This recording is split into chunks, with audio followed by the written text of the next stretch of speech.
नमस्कार, मैं हूं शरद द्विवेदी और आज का हमारा मुद्दा है गोविंद का दोस्ती राग, बुझी अदावत की आग। बिल्कुल ठीक है। तो मध्य प्रदेश भारतीय जनता पार्टी में वर्तमान कैबिनेट मंत्री गोविंद सिंह राजपूत और पूर्व कैबिनेट मंत्री भूपेंद्र सिंह के बीच की अदावत चर्चा में रही। इतनी चर्चा में रही कि क्या कहा जाए। मीडिया की सुर्खियां, पार्टी के भीतर इसकी चर्चा, कांग्रेस उसमें कहीं ना कहीं निशाना साधने का हमेशा मौका ढूंढ रही थी। लेकिन बीजेपी की खासियत कहिए या बीजेपी का एक कार्डर बेस पार्टी का अनुशासन कहिए और फोकस भी देखिए। आमतौर पर ये विषय ऐसे होते हैं कि जिसमें कोई इंटरवीन करने के पहले ये भी सोचता है कि ठीक है, छुटपुट तो चलता ही रहता है, हर जगह चलता है, छोड़िए। लेकिन प्रदेश अध्यक्ष स्पेशली जाते हैं, दोनों नेताओं से बात करते हैं, भोजन की बात होती है और तमाम मुद्दे उठते हैं। और दूसरी तरफ कांग्रेस है, जहां एक दिन पहले ही दिग्विजय सिंह जी का एक बयान जो जरूरी था कि जरूरी नहीं था, वो चर्चा में है। शशि थरूर के पास क्या मल्लिकार्जुन खड़गे कभी जाएंगे और पूछेंगे कि थरूर साहब आइए बैठते हैं डिनर पर और आइए एक भी दिन राहुल जी से भी मिलते हैं, चल क्या रहा है साहब। जब देखिए, जब नरेंद्र मोदी जी की प्रशंसा। ये दो पार्टियों का शायद मूलभूत अंतर है। एक पार्टी कहती है हद से ज़्यादा बढ़ेंगे तो फैसला कर लेंगे, और एक पार्टी कहती है हद से बढ़ने ही क्यों दिया जाए, पहले ही क्यों न निपटा लें हम इसको, क्यों बढ़ने दें हद से ज़्यादा। बहरहाल तमाम बातें हैं, लेकिन पहले देखिए हमारी ये रिपोर्ट, फिर डिबेट की तरफ चलते हैं। दुश्मनी जमकर करो, लेकिन ये गुंजाइश रहे जब कभी हम दोस्त हो जाएं तो शर्मिंदा ना हो। मशहूर शायर बशीर बद्र का ये शेर बुंदेलखंड के दिग्गज बीजेपी नेता और कैबिनेट मंत्री गोविंद सिंह राजपूत पर बिल्कुल सटीक बैठता है। गोविंद सिंह ने प्रदेश अध्यक्ष हेमंत खंडेलवाल के दखल के बाद पूर्व कैबिनेट मंत्री और कद्दावर नेता भूपेंद्र सिंह से हाथ मिला लिया है। गोविंद सिंह ने भूपेंद्र सिंह से सुलह के बाद उनको अपना पुराना दोस्त बताया और गलतफहमी दूर होने की बात कही। साथ ही गोविंद सिंह राजपूत ने इसका श्रेय प्रदेश अध्यक्ष को दिया। साथ साथ हम लोगों का विश्वविद्यालय में छात्र जीवन गुजरा है और बहुत अच्छे संबंध हम लोगों के शुरू से रहे हैं। हम लोग आमने सामने होते तब भी हम लोगों की बात होती थी।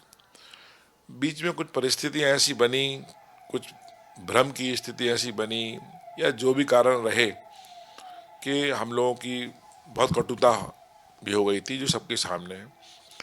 पर अध्यक्ष जी का प्रयास हुआ, उनका आदेश हुआ, तो अध्यक्ष हमारे परिवार का मुखिया होता है। मुखिया के आदेश का पालन हमने भी किया, भूपेंद्र भाई ने भी किया। इसको लेकर प्रदेश अध्यक्ष हेमंत खंडेलवाल ने बंसल न्यूज के स्पेशल प्रोग्राम खास मुलाकात में क्या कहा था, वो भी सुनिए। मैंने बिल्कुल निष्पक्ष भाव से दोनों से आग्रह भी किया, अध्यक्ष के नाते आदेश भी दिया, कोशिश भी की कि दोनों एक दूसरे से बात करें, एक दूसरे के घर जाएं। और मैं दोनों का धन्यवाद करना चाहूँगा कि उन्होंने मेरी बात को तुरंत माना। गोविंद सिंह और भूपेंद्र सिंह के बीच शुरू हुए दोस्ती के नए दौर पर कांग्रेस तंज कस रही है। कांग्रेस का कहना है कि ये दिल का नहीं, दबाव का रिश्ता है। गोविंद सिंह जी कह रहे हैं कि अब मैं और भूपेंद्र सिंह बहुत अच्छे मित्र हैं। अब ये मित्रता कैमरे के सामने की है, ये संगठन के डर की है, या ना जाने कौन सी है। ये समझ से परे है कि आपसी जो संबंध हैं वो एक आंतरिक होते हैं, दिल से होते हैं।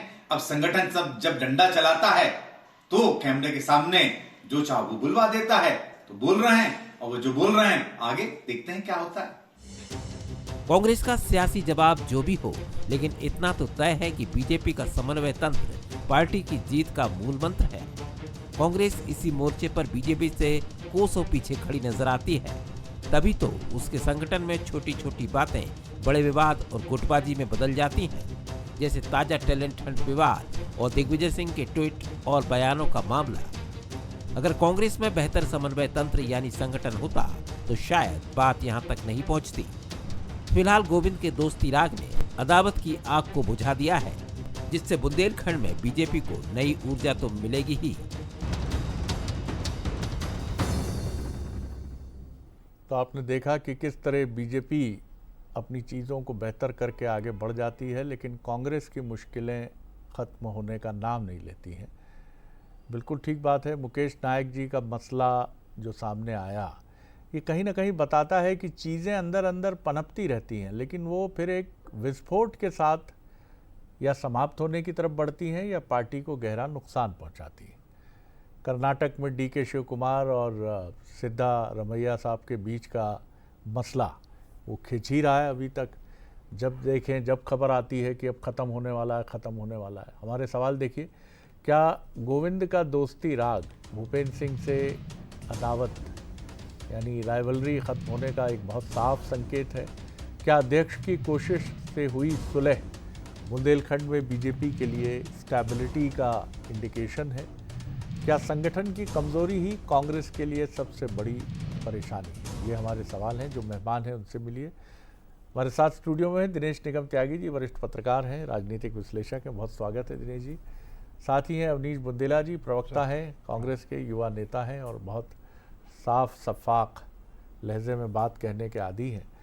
यशपाल सिंह सिसोदिया जी हैं, सीनियर लीडर हैं बीजेपी के, पूर्व विधायक हैं, उनका भी स्वागत है। दिनेश जी, एक तरफ मुकेश जी का इस्तीफ़ा फिर नामंजूर होना, दिग्विजय सिंह जी का एपिसोड सामने आना, लक्ष्मण सिंह जी निष्कासन के बाद चल ही रहे हैं अपनी यात्रा लेकर, पता नहीं किसको फ़ायदा और किसको नुकसान पहुंचाएंगे। बहुत लंबी श्रृंखला कांग्रेस में नज़र आती है। कुछ कांग्रेस छोड़कर बीजेपी के साथ आ गए हैं। दिग्विजय सिंह कह रहे हैं स्लीपर सेल सबसे ज़्यादा कांग्रेस में है।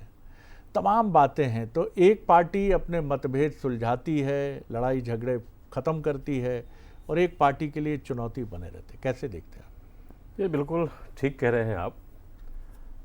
भाजपा में ये व्यवस्था आज से नहीं, बहुत समय से है। कांग्रेस की तुलना में भाजपा का जो काडर बेस, जो कार्यकर्ता है, जो नेता है, वो अपेक्षाकृत ज़्यादा पार्टी के प्रति निष्ठावान है, वैचारिक प्रतिबद्धता है उसके अंदर, समय समय पर देखने को मिलता है जी। यहाँ तक सागर का सवाल है, सागर में गोविंद सिंह और भूपेंद्र सिंह जी के बीच में कैसी प्रतिद्वंद्विता थी सबने देखी है। दोनों एक दूसरे के खिलाफ पत्रकार वार्ताएं कर रहे थे। ये स्वाभाविक इसलिए भी था क्योंकि गोविंद सिंह कांग्रेस से भाजपा में आए और दोनों के हित टकराते रहे हैं हमेशा। पहले प्रारंभ में तो भूपेंद्र सिंह और गोविंद सिंह आमने सामने ही चुनाव लड़ते थे, बाद में सीटें अलग अलग हो गई थी। लेकिन वो इतनी बड़े विवाद को निपटाने की कोशिश पार्टी के प्रदेश अध्यक्ष ने की, गए, दोनों से मिले, बिठाया। अब वो कितना उनके अंदर जो मतभेद था, विवाद था, खत्म हुआ नहीं हुआ अलग विषय है, लेकिन बाहर से देखने में प्रयास हुए कि दोनों एक दूसरे के यहाँ गए। अभी आपने गोविंद राजपूत का बयान भी दिखाया, बताया, जो बोले, उन्होंने कहा कि जो थे अब खत्म हो गया, हम लोग मिलकर काम करेंगे। जहाँ तक कांग्रेस का सवाल है, कांग्रेस में जो नेतृत्व, जैसे भाजपा में भी जो नेतृत्व जिसको दिया गया है इस समय प्रदेश अध्यक्ष है, वो अपेक्षाकृत नए हैं। वो कभी वैसे बड़े पद में, ओहदे में नहीं रहे कि जिनका असर पूरी पार्टी में रहा हो, लेकिन एक संगठन की ये ताकत होती है कि उनकी बात को मानते हैं लोग, बाग समझा लेते हैं। कांग्रेस में भी अपेक्षाकृत जो नेता प्रतिपक्ष प्रदेश अध्यक्ष हैं, दोनों नए नेता हैं, दोनों नए लीडर हैं और इनसे वरिष्ठों की संख्या काफ़ी ज़्यादा है। तो अब मुकेश नायक भी जीतू पटवारी और उनसे वरिष्ठ हैं और दिग्विजय सिंह तो सबसे वरिष्ठ हैं ही। दोनों के पास अब कांग्रेस में ऐसी कोई व्यवस्था नहीं दिख रही है कि जीतू पटवारी या कोई दिग्विजय सिंह को समझा सके या ज़्यादा मुकेश नायक को समझा सके। मुकेश नायक जी और अभय तिवारी के बीच विवाद हुआ। अभय तिवारी की तुलना में तो मुकेश नायक को आप थोड़ा बड़ा और सीनियर नेता मानेंगे, समझदार ही मानेंगे। जो अभय तिवारी ने भूमिका निभाई, जैसे कांग्रेस के विवाद को देखें तो मुकेश नायक के आदेश को रद्द किया। रद्द करने के बाद एक टीप लिखी, ऐसी लिखी कि मतलब जैसे खिलाफ सार्वजनिक तौर पर लिखी। मुकेश नायक ने जो इस्तीफा लिखा उसने इन सब बातों का जिक्र नहीं किया। मुकेश नायक ने एक तरह से परिचय दिया समझदारी का। तो कहने का मतलब ये है कि दोनों, जब कोई बड़ा दल होता है तो उसमें ऐसी कोई व्यवस्था होना चाहिए, कहीं विवाद बढ़ते हैं तो उनको सुलझाया जाए, निपटाया जाए, शांत किया जाए। ये भाजपा में तो होता है लगातार। भाजपा में बहुत सारे आप छोटे मोटे जो मंडल अध्यक्ष, जिला अध्यक्ष लेवल के लोग होते हैं, विवाद आते हैं तो उनको पार्टी से निकाल दिया जाता है, नोटिस दे दिया जाता है। कांग्रेस में थोड़ा वो गति वैसी नहीं है, वैसी व्यवस्था नहीं है। मुझे लगता है इस मामले में भाजपा से कांग्रेस को सीखना चाहिए। ऐसी कोई व्यवस्था होना चाहिए कि चाहे बड़ा नेता हो चाहे छोटा नेता हो, जैसे ही शुरुआत हो विवाद की उसको शांत किया जाए। ऐसे प्रयास होना चाहिए। ये अच्छी बात है किसी राजनीतिक दल की। अगर सीखना होता तो दिग्विजय सिंह जी के बयान पर इतना हाय तोबा क्यों होता त्यागी जी? फिर कह देते, राहुल गांधी भी सामने आके कहते ठीक बात है। कमलनाथ जी तो डंके की चोट पे कहते थे कि हमारी लड़ाई बीजेपी से नहीं, बीजेपी के संगठन से है। तो जब संगठन मजबूत है, जब आप ये मानते हैं कि कुछ अच्छा है, क्या बीजेपी में सब खराब है? कांग्रेस ऐसा मानती है। और क्या बीजेपी ये मानती है कांग्रेस में सब खराब है? यहीं से वो गड़बड़ी की शुरुआत होती है। आपको कहीं ना कहीं तो ये मानना पड़ेगा। अब दिग्विजय सिंह जी बोल गए, जानबूझकर बोले, समझकर बोले, कैसे बोले, ये तो वही जानते हैं। जी अवनीश जी। देखिए शरद जी, सबसे पहली बात तो जैसे जो आज का मुद्दा है कि भूपेंद्र गोविंद तो मिल लिए, देखिए हमारा सवाल है, ऐसे तो बहुत सारे लोगों को मिलना है। इंदौर में शंकर और कैलाश कब मिलेंगे? वहाँ भी समस्या है। आप भोपाल में आएंगे तो यहाँ रामेश्वर और आलोक कब मिलेंगे? और भी आप हर जिले बार जाएंगे, उधर रीवा जाएंगे तो वहाँ भी शुक्ला जी भी बड़ी समस्या फेस करते हैं। वहाँ भी कई नेता हैं जो परेशानी पैदा करते हैं। त्रिपाठी जी अलग चलते हैं। तो ये सर हर हमारे टीकौर में आएंगे तो उमा भारती जी अलग चलती हैं। दिनेश निगम त्यागी जी भी वहीं के हैं। वो भी निरंतर घोषणा करेंगे मैं बंगले पे मिलूंगी इतने से 1 घंटे 2 घंटे। तो शरद जी ये समस्या हर जगह है। फ़र्क इतना है कि जो सफल हो जाता है, सफलता के मैं कहूँगा सक्सेस है मैनी फादर एंड अनसक्सेस है नन। माफ कीजिए, रोक रहा हूँ जी। ताई और भाई की लड़ाई छिपी नहीं है, बिल्कुल। लेकिन उससे क्या नुकसान हुआ बीजेपी का इंदौर में? ये चलता रहा। सुमित्रा महाजन जी का खेमा अलग है, कैलाश विजयवर्गीय जी का खेमा अलग है। उसके लिए मैं ही कहूँगा, आज एक बहुत अच्छा एक अखबार में लेख छपा है कि पूरे विश्व में जो है एंटी इनकम्बेंसी लहर चल रही है। एंटी इनकम्बेंसी सरकारें बदल रही हैं, ट्रम्प को भी बहुत समस्या, लेकिन भारत में पता नहीं क्या हो रहा है कि पिछले 20 साल से, मतलब नीतीश कुमार 10वीं बार मुख्यमंत्री बनते हैं, मतलब पिछले 20 साल से भारत में प्रो गवर्नमेंट, मतलब सरकार के समर्थन, मतलब वो कह रहे हैं हम खुश हैं, हम 5 किलो अनाज। आज का विषय में उस पर आऊँगा शरद जी।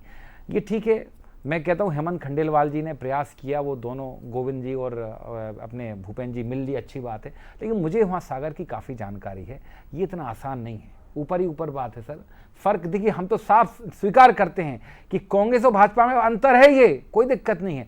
हमारे यहाँ तो ऐसा है, देखिए साहब, अगर मुझे कुछ जीतू पटवारी जी, उमंग सिंगार जी से कहना, तो साहब मैं जब तक नहीं सोऊंगा आज, जब तक मैं हिसाब पूरा नहीं कर दूंगा या मैं अपनी बात रख नहीं लूंगा, शुद्ध भाषा में बोलूँ तो। सर इसमें देखिए अपनी अपनी पार्टी की ये तहजीब है, अपनी अपनी पार्टी का मैं कहूँगा एक कल्चर है। और मैं कह रहा हूँ दिग्विजय सिंह जी ने कहीं कुछ ऐसा गलत नहीं कहा। आप ही ने कहा अगर सीखना हो तो दिग्विजय सिंह की बात से सीख लेते। देखिए शरद जी कहीं कुछ गलत नहीं कहा। एक आरएसएस के संगठन की उन्होंने तारीफ की, बताया, लेकिन फ़र्क ये है कि आजकल सोशल मीडिया के माध्यम से कुछ को कुछ बना दिया जाता है। बुंदेलखंड में कहावत है, धजी का सांप बना दिया जाता है। उनने एक अच्छे बात के लिए कहा था कि ऐसे हमें संगठन को गढ़ना है, मजबूत करना है। और सर ये तो गीता में श्री कृष्ण ने भी कहा है कि कभी भी अपने दुश्मन को आपको कमज़ोर नहीं आंकना है। हे अर्जुन, मतलब और वो भी अगर तुमको कमज़ोर आंक रहे हैं तो उनकी भी गलती, कृष्ण भगवान ने ये भी कहा है सर। तो मैं वही बता रहा हूँ कि दिग्विजय सिंह जी ने कहीं कुछ गलत नहीं कहा, लेकिन उसके मायने निकाले जा रहे हैं। और जो शायद नहीं समझ पा रहे हैं दिग्विजय सिंह जी की बात को, जो कांग्रेस के नेता नहीं समझ पा रहे हैं या भाजपा के नहीं समझ पा रहे हैं, तो मुझे लग रहा है थोड़ा सा उन्हें अध्ययनशील होना चाहिए, शायद समझ जाएं। और बाकी सर मैं इतना साफ कहता हूँ, देखो जो सरकार में है, आज भाजपा सरकार में है, तो हम तो कहते हैं साहब कि उनकी सारी बातें, सारी चीज़ें अच्छी दिखाई देंगी। लेकिन सर हम तो ये कह लें, मतलब एक जो एक भाषा है, मतलब मैं वो शब्द इस्तेमाल करना नहीं चाहता कि सर हम एक असफल बेटे हैं माँ बाप की आज की तारीख में। हम कुछ नहीं कर पाए, हम सरकार में नहीं है, सब असफल बच्चे हैं। तो इतना मुझे लगता है कि ये भी सिरा थोड़ा अधिक निराशा की तरफ जाता है। आपका अधिकार है, लेकिन आपको याद होगा कि ये आडवाणी जी ने उस समय जब बाबूलाल गौर मुख्यमंत्री पद से हट चुके थे, तो आडवाणी जी ने पूछा कि अब आपके लिए कैबिनेट में रहना तो उचित नहीं होगा, तो सक्रिय राजनीति में हैं, तो चलिए आप विधानसभा अध्यक्ष के बारे में विचार करिए, सरकार बनी है आपकी बीजेपी की। उन्होंने कहा नहीं साहब, मैं कैबिनेट मंत्री के तौर पर ही काम करूंगा, भले ही मैं मुख्यमंत्री रह चुका हूं। मध्य प्रदेश में बीजेपी के पूर्व मुख्यमंत्रियों की कमी नहीं थी, सुंदरलाल पटवा जी, कैलाश जोशी जी, उमा भारती जी, और ये दिग्गज नेता रहे तीनों। लेकिन किसी ने सत्ता की महत्वाकांक्षा में शिवराज जी को या तत्कालीन जो भी नेता मुख्यमंत्री पद की रेस में थे, उनको कभी किसी ने गिराया नहीं। बहरहाल यशपाल जी। जी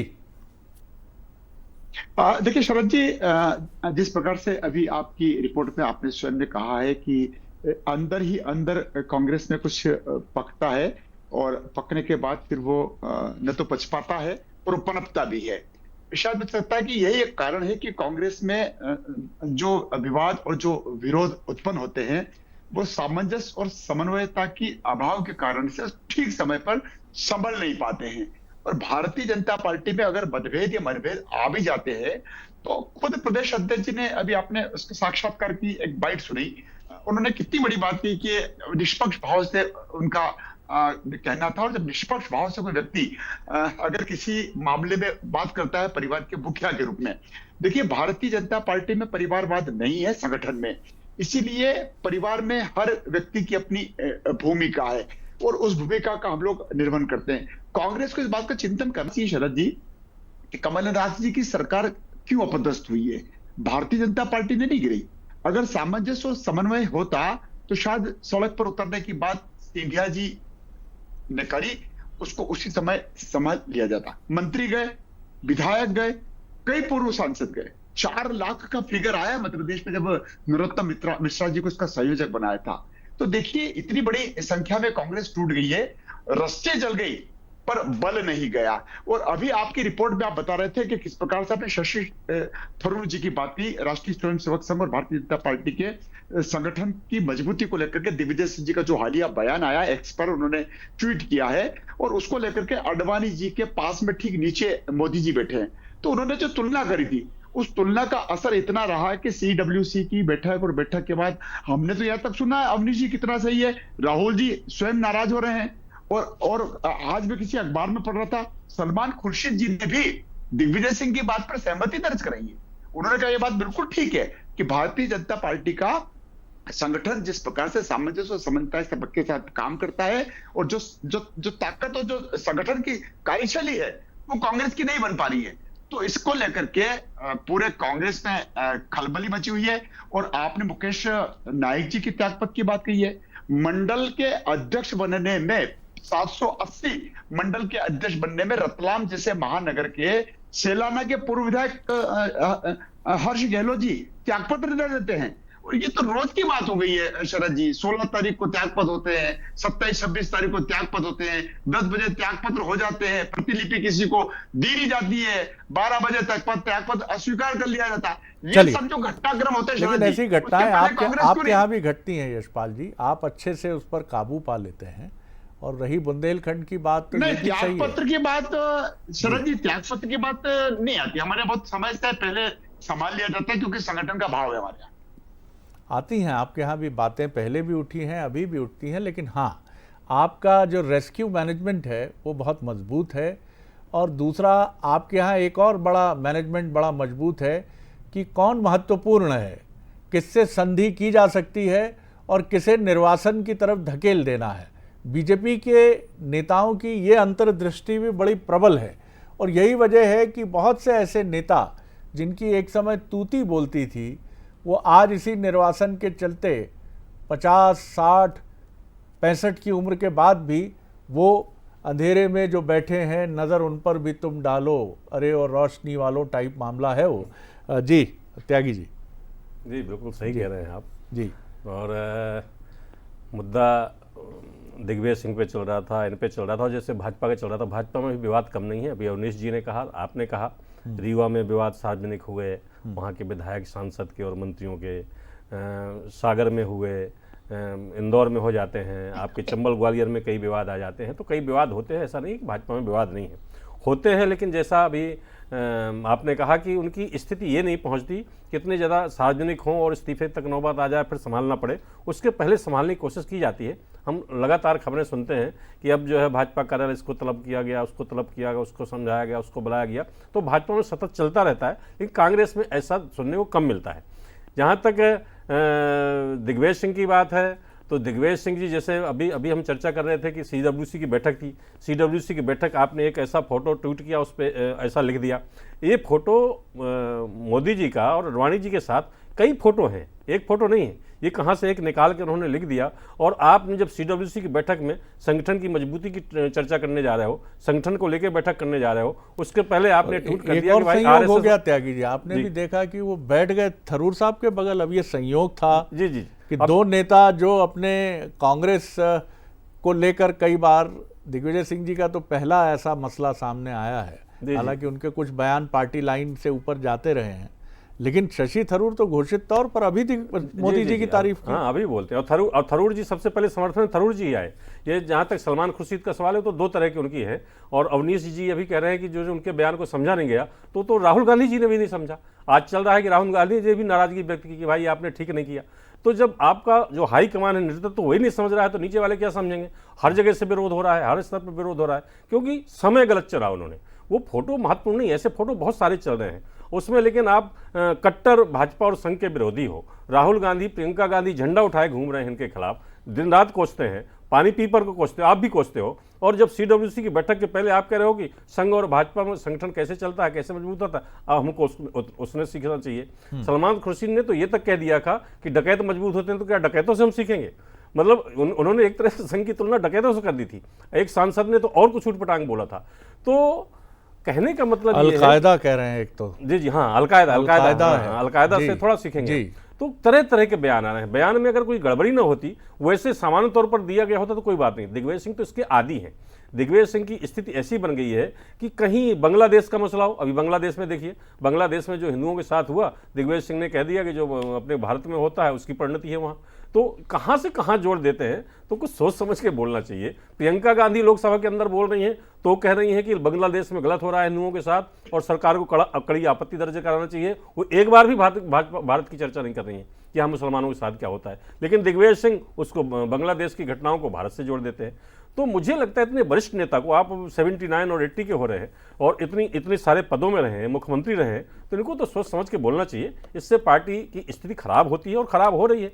CWC के निर्णय एक तरफ है, दिग्विजय सिंह एक तरफ है। जी बिल्कुल आपने ठीक कहा। और कुछ घटनाओं को उदाहरण बनाकर ऐसी टीका टिप्पणी करना क्या उचित है, ये सवाल दिग्विजय सिंह जी बहुत सीनियर लीडर हैं, उस पर कुछ कहना ठीक नहीं होगा। जी अवनी जी, कम वक्त है, संक्षेप में एक टिप्पणी। देखिए, मैं कहूँगा कांग्रेस और भाजपा में मूल अंतर आप समझिए। पवन बंसल जी के भांजे का नाम आया रिश्वत कांड में, हमने उनका इस्तीफा लिया। आप देखें, आदर्श सोसाइटी घोटाले की बात हुई, हमने 3 मुख्यमंत्री कुर्बान कर दिए। ये हमने कई सारे केंद्रीय मंत्रियों के UPA 2 में इस्तीफे लिए और बाद में उसमें से कुछ तो भाजपा में शामिल हुए, वो सब बेदाग बरी हुए मोदी काल में।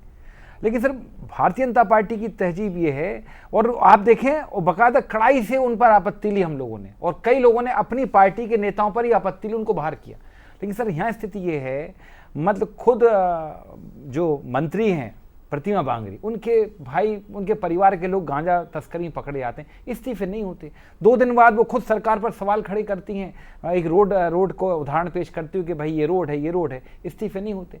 आप देखें, यहाँ पर कर्नल सोफिया कुरैशी पर सवाल खड़े करने वालों के भी इस्तीफे नहीं होते, मंत्री जी के। डिप्टी CM देवड़ा साहब का इस्तीफा नहीं होता।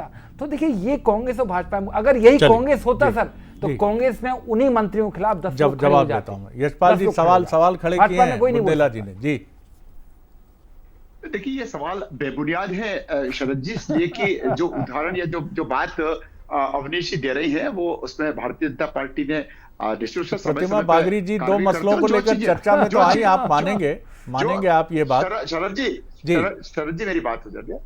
जिस प्रकार से भारतीय जनता पार्टी ने एक अपराधी के रूप में अगर गांजा पकड़ा है, तो कांग्रेस छोड़ी क्या कि केस को और पूरे घटनाक्रम को मिटा दिया जाए और उनको बख्श दिया जाए? भारतीय जनता पार्टी की देखिए, सुनिए, आपकी बात मैंने सुनी ना। अरे हमारी बात तो आनंद दोगे ना? हमारी बात तो आनंद दोगे आप? कानून तो अपना काम करेगा ना। हमने कोई कानून को वादा किया क्या? हमने रोकने की कोशिश करी क्या? और स्वयं ने स्वीकार किया उन्होंने कि जो अपराध करेगा वो अपराधी है, उसकी सजा मिलेगी। कानून अपना काम करता है अवनीश जी, और कानून के मामले में सरकार होते हुए भी हमने किसी को राहत नहीं दी है।